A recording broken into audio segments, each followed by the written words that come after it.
The restaurant was known for being calm, elegant, and predictable. Every evening followed the same quiet rhythm. Soft music played in the background. Glasses clinked gently.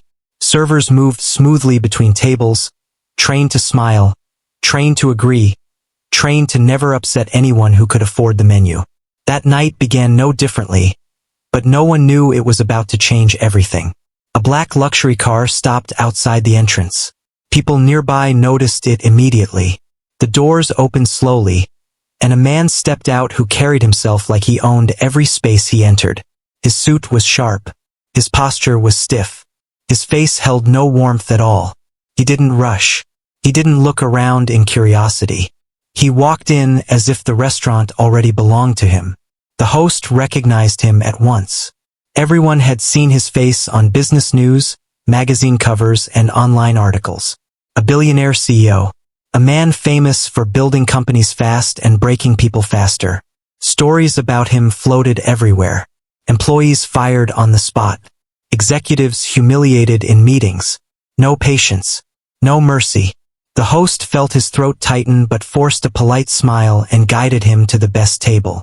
The man sat down without a word. He didn't thank the host. He didn't even nod. He placed his phone on the table, looked around once with a critical eye, and leaned back. His silence alone felt heavy. The host signaled to the staff, and immediately tension spread across the room like a quiet warning. The most experienced waitress was sent first. She had handled demanding guests before. She approached with confidence, greeted him politely, and offered water. He didn't look at her. He stared at the table and said the glass was the wrong type. She apologized and returned with a different one. He said the water temperature was wrong. She apologized again. When she offered the menu, he asked if anyone in the kitchen actually knew what they were doing. Her smile slowly faded. She tried to keep her voice calm, but nothing worked. Every word she spoke seemed to irritate him more. Finally, he waved his hand as if brushing away an insect and told her to leave. She walked away, cheeks burning, shoulders tight, feeling smaller than she had all year. Another waitress tried next. Then another. Each one failed faster than the last. One was told she spoke too softly. Another was told she spoke too much. One was criticized for standing too close. Another for standing too far. The billionaire's voice grew louder. His comments sharper. Other guests began to notice. Conversations died down. Forks paused mid-air. Behind the service counter, fear replaced routine. Whispers spread among the staff. No one wanted to go near the table anymore. Some recognized the pattern. He wasn't really angry at them.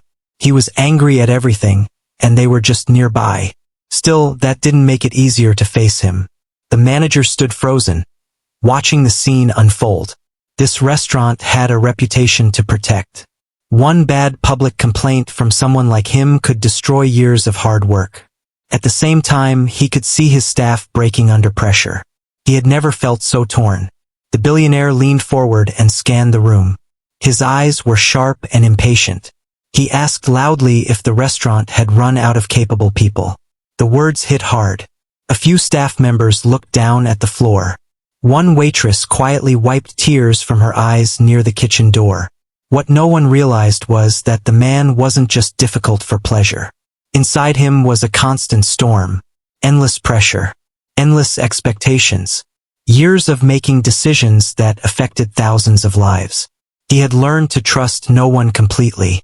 Control was the only thing that made him feel safe, and when something small slipped out of that control, his frustration exploded. As he waited, irritation turned into something heavier. Loneliness. He was surrounded by people but felt completely separate from them. Every interaction felt fake to him. Every smile felt rehearsed. He had money, power, and success, but moments like this reminded him how empty it all felt. The manager finally approached the table himself.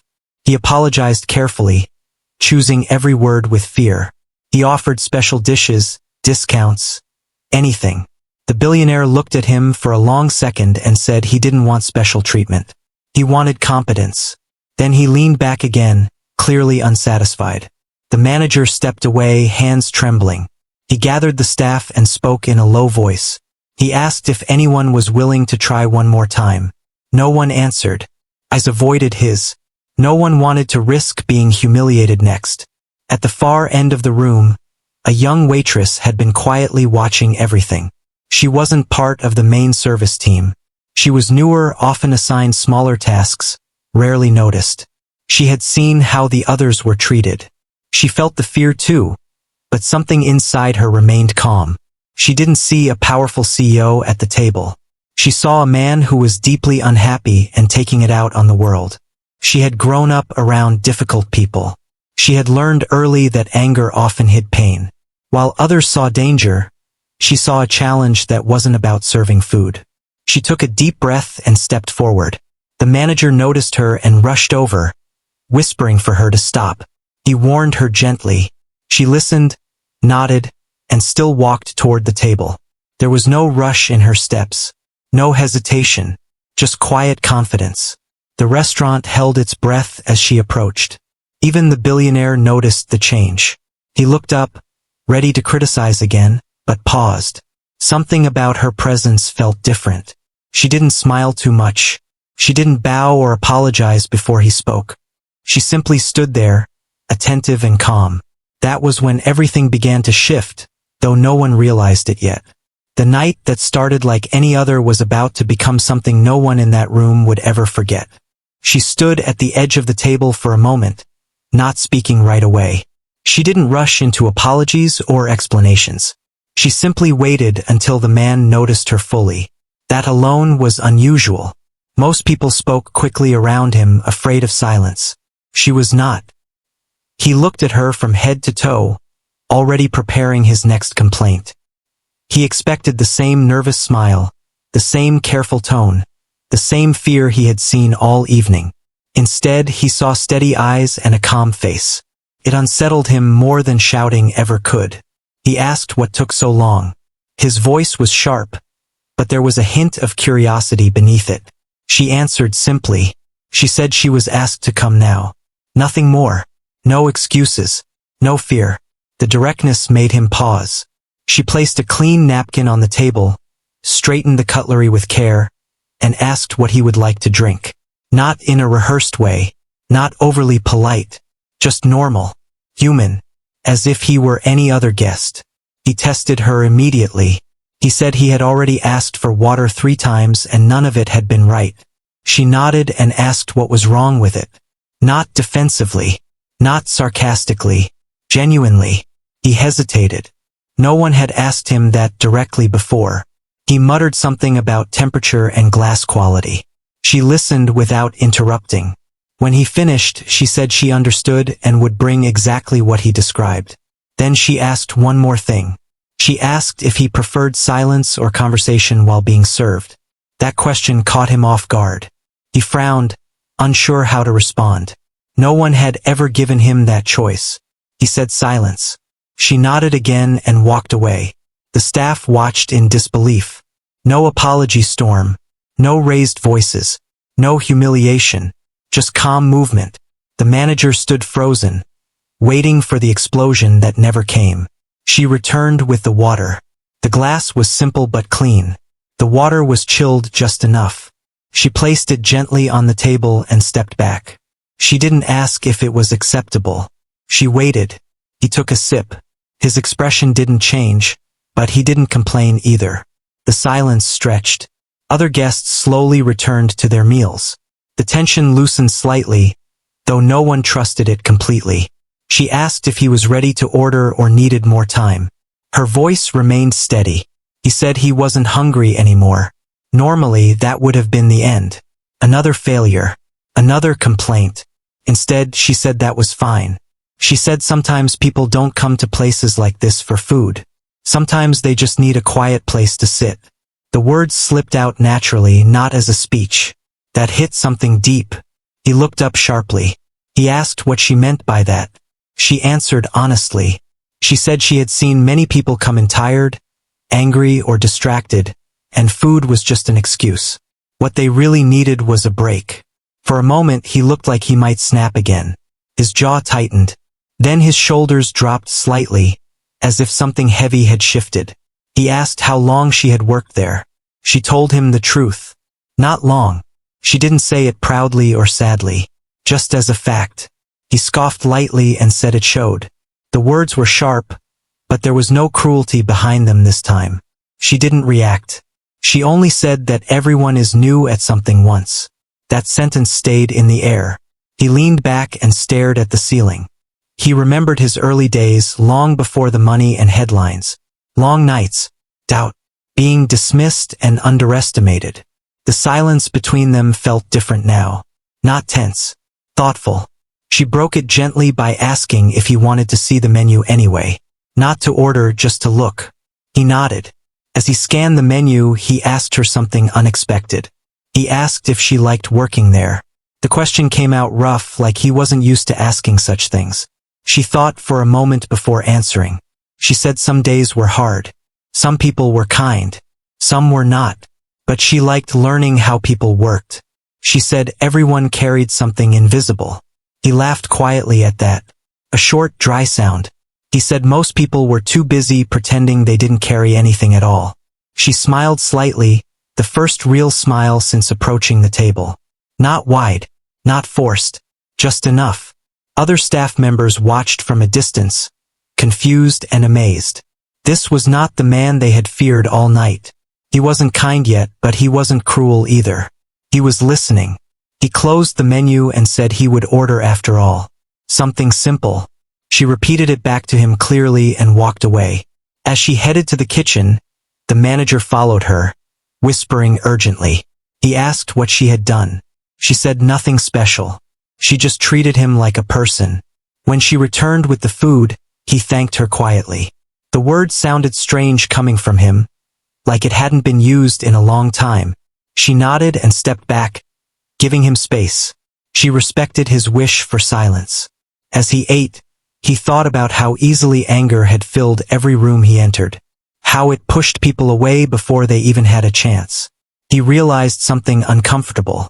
He wasn't angry because people were incompetent. He was angry because he felt alone. For the first time that evening, he finished a meal without complaint. And for the first time in years, he felt something unexpected. Calm.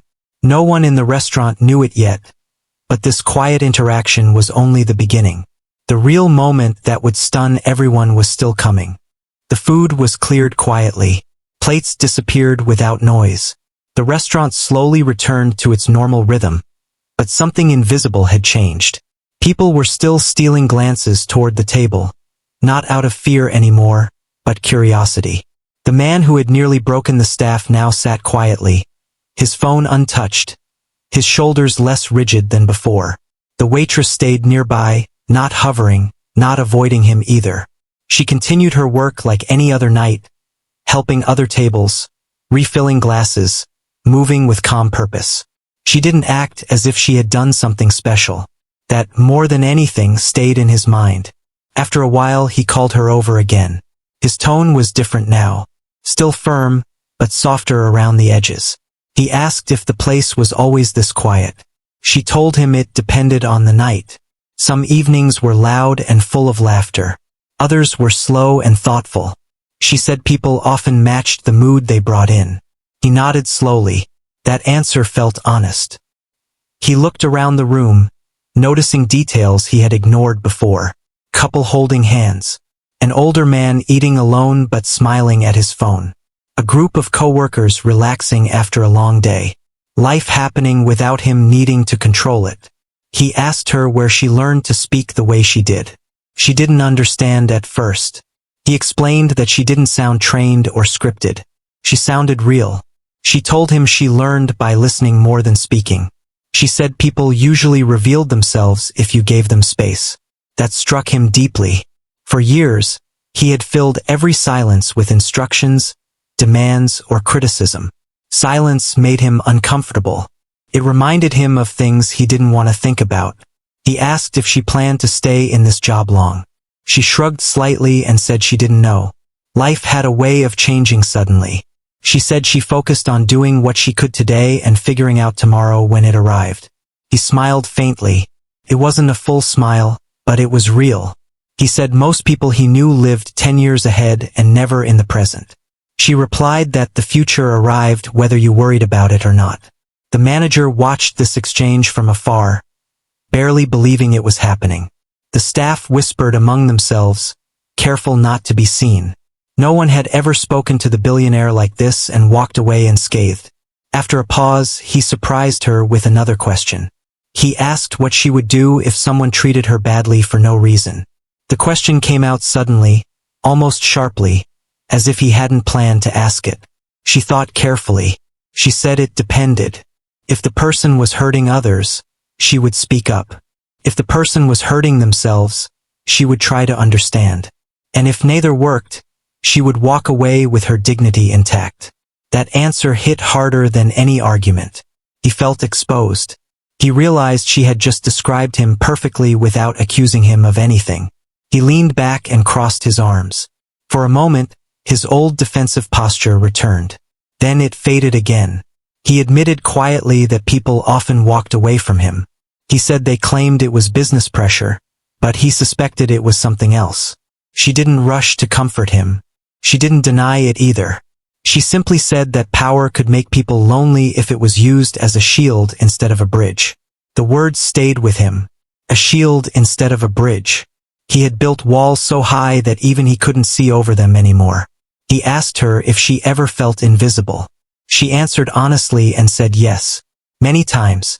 Being invisible taught her how to observe, how to understand people without interrupting them. He looked at her differently then, not as staff, not as someone beneath him, but as someone who had lived a life very different from his own and learned lessons he never had. He said quietly that invisibility was something he had never experienced. Everyone always wanted something from him. Advice, money, approval, fear disguised as respect.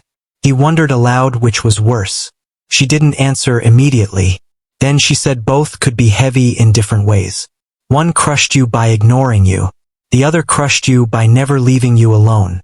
He let out a slow breath. He felt understood in a way that made him uncomfortable and relieved at the same time. Other guests began leaving. Chairs scraped softly against the floor. The night grew later. The lights dimmed slightly. He noticed the time and seemed surprised by how quickly it had passed. He said it had been a long time since he had stayed anywhere without checking his phone every few minutes. She smiled gently and said sometimes stillness gave answers that noise couldn't. He asked her one final question, his voice low so others wouldn't hear. He asked why she had stepped forward when everyone else had backed away. She told him the truth. She said she was tired of watching fear control rooms. She said someone had to remind people that respect didn't come from money or titles. It came from how you treated others when no one forced you to be kind. He stared at the table for a long time after that. Memories surfaced. Meetings where he had crushed ideas. Moments where he had chosen control over compassion. He had told himself it was necessary, efficient, strong. Now, for the first time, he questioned whether it had simply been easier. He stood up slowly.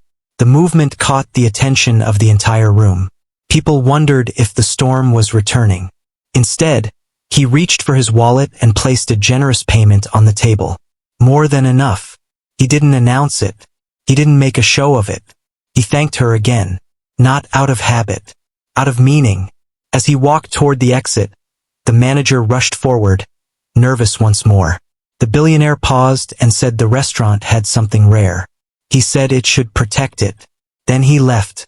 The doors closed behind him. The staff stood in silence, unsure whether to celebrate or recover. The waitress exhaled slowly, feeling the weight of the night finally settle. She didn't know it yet, but the conversation that had just ended would follow her far beyond that restaurant. For him, it was not the end either. It was the beginning of a decision that would soon stun everyone who thought they knew him. The days after that night moved on like normal for everyone else, but not for him. Back in his glass office high above the city, the noise returned. Phones rang.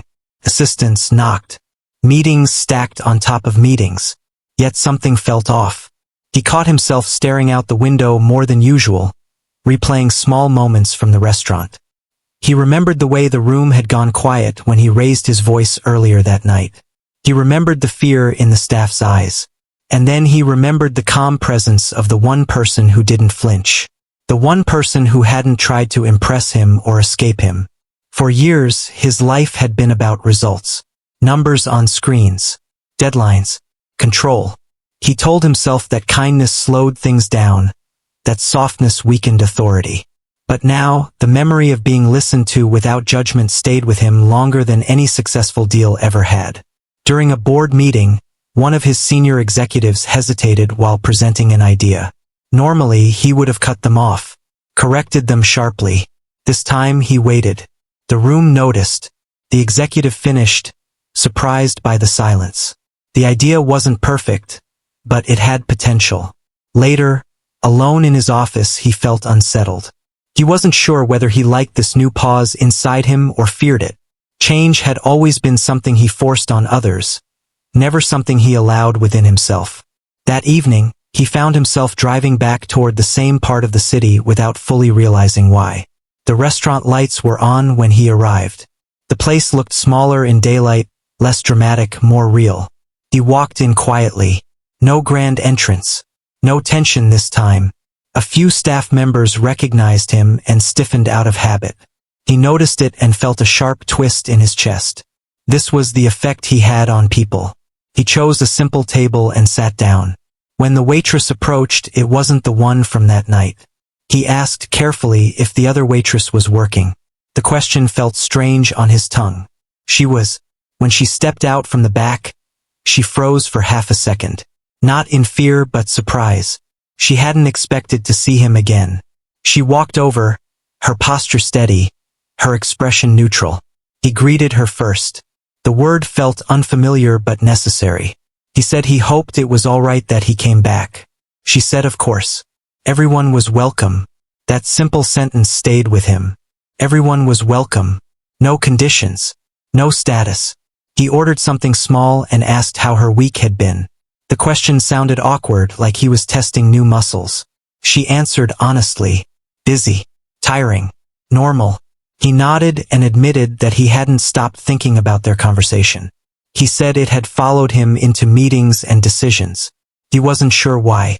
She listened just like before. She didn't rush him. She didn't smile proudly. She let him speak. He told her something he had never said out loud to a stranger. He said he was tired. Not physically. Tired of being seen as a role instead of a person. Tired of walking into rooms where everyone either feared him or wanted something from him.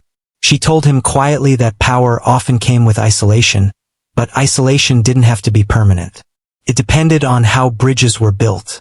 He remembered her words from before. Shields and bridges. The idea had stayed with him. He asked her what she wanted from life. Not from him. From life itself. The question surprised her this time. She thought carefully. She said she wanted stability, respect, and space to grow without being reduced to where she started. He understood that more than she knew. Before leaving, he hesitated. Then he asked if she would consider having a longer conversation sometime. Not as a customer and a waitress, just as two people. She looked at him closely, weighing his words. She agreed, but only if it stayed simple and honest. He accepted without argument. In the days that followed, they talked more. Short conversations at first. About work. About pressure. About mistakes people never forgot and successes people never truly saw. He found himself listening more than speaking. Something else changed too. His behavior at work softened in small but noticeable ways. He stopped interrupting as much. He asked questions instead of making demands. Some people were suspicious. Others were relieved. One afternoon, he made a decision that shocked his inner circle. He postponed a major announcement and requested feedback from people several levels below him. No one understood why. He did. He had realized something uncomfortable. For years, he had confused fear with respect, control with leadership, efficiency with strength. The waitress never told him what to do. She never tried to change him. She simply showed him another way by how she treated him. One evening, after a long shift, she sat with him at a quiet table after closing time. The restaurant was empty, chairs stacked, lights low. He thanked her again, this time for something deeper. He said she reminded him of who he was before success hardened him. She told him people didn't lose themselves. They buried parts of themselves to survive. That night, he made a choice. A real one. One that would ripple far beyond that restaurant. He didn't tell her what it was yet. But soon, everyone would know. The moment that would truly stun the world was no longer a possibility. It was coming. It had been several weeks since that night at the restaurant. The billionaire CEO's life outside of work had changed subtly, almost imperceptibly to those around him. The staff in his company noticed him pausing before speaking, asking questions instead of giving commands, and listening more than dictating. Small shifts, but enough to make employees feel lighter in their daily tasks. Back at the restaurant, the waitress continued her routine. She noticed subtle changes too. He came more frequently, not as a guest or a customer, but as someone genuinely interested in learning from her perspective.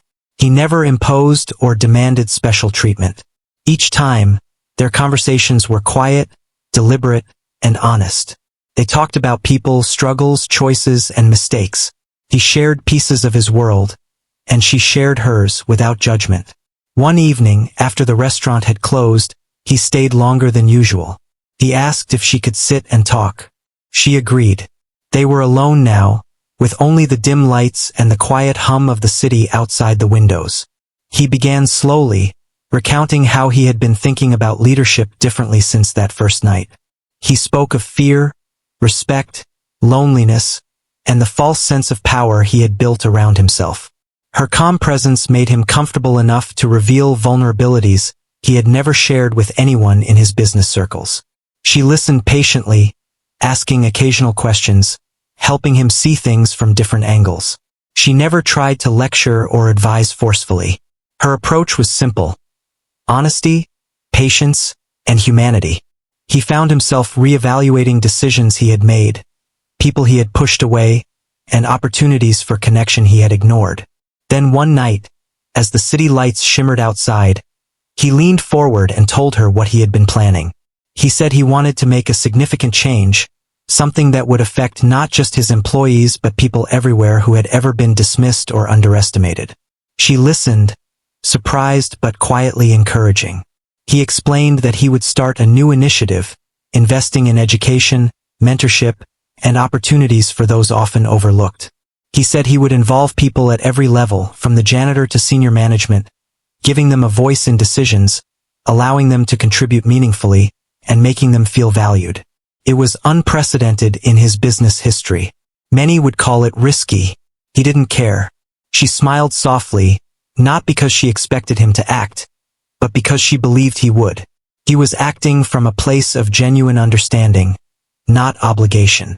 He explained that the moment he had first experienced being treated with dignity, he had understood the emptiness of authority without respect.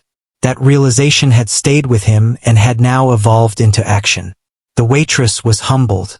She had never imagined her calm, honest presence could influence someone so powerful so deeply. But she knew that kindness and human connection were stronger than wealth or status. She told him that impact came from genuine care, not from titles or money. The CEO nodded. He had learned that lesson firsthand. He had seen fear and obedience, but he had felt real connection only in those conversations with her.